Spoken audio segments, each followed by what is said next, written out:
Hi, and welcome back to the Envision Home at Last video series. Today I'm going to talk to you about lot selection. If you don't already own the parcel that you intend to build on, there's certain things that you're going to want to consider when making that decision. Now, I recommend talking to a builder at this point. The reason being is every decision that you make along the way is going to impact your budget. A big part of design build is at each critical decision, taking a step back, examining how these decisions will affect that budget. Now, your first objective should be to narrow the search down a bit. And to do that, think about where it is that you want to live. Do you want to be in the city?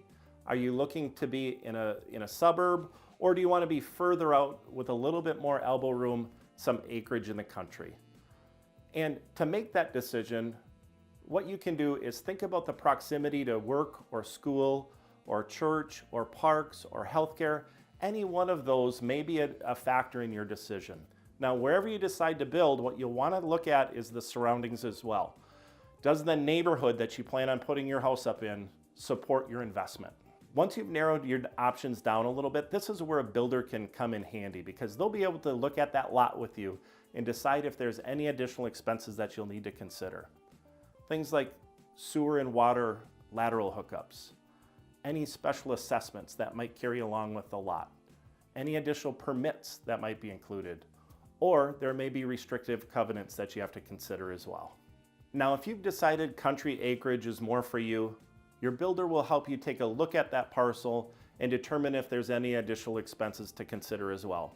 Things like a long driveway, the cost of installing a well, and the cost of a septic system will need to be considered.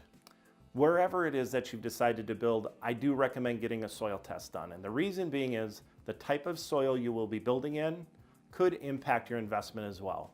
And a soil test will help you determine if additional waterproofing is needed for your foundation or if you'll need drain tile.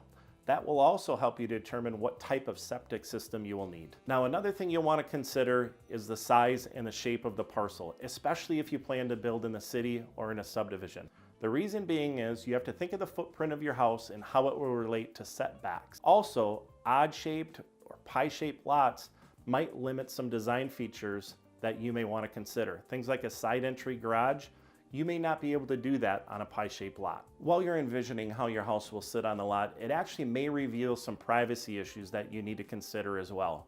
For example, how close will you be to your neighbor? Will there be any road noise? Are there sidewalks nearby?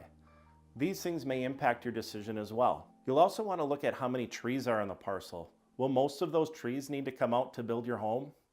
Think about the sun too, and where that'll be at certain times of the day when you plan on spending your time outdoors. As you can see, there's many considerations that you'll need to make when purchasing land, and I hope these tips helped you out. If you need to get in touch, feel free to visit me at www.envisionhomeatlast.com, and we'll see you next time.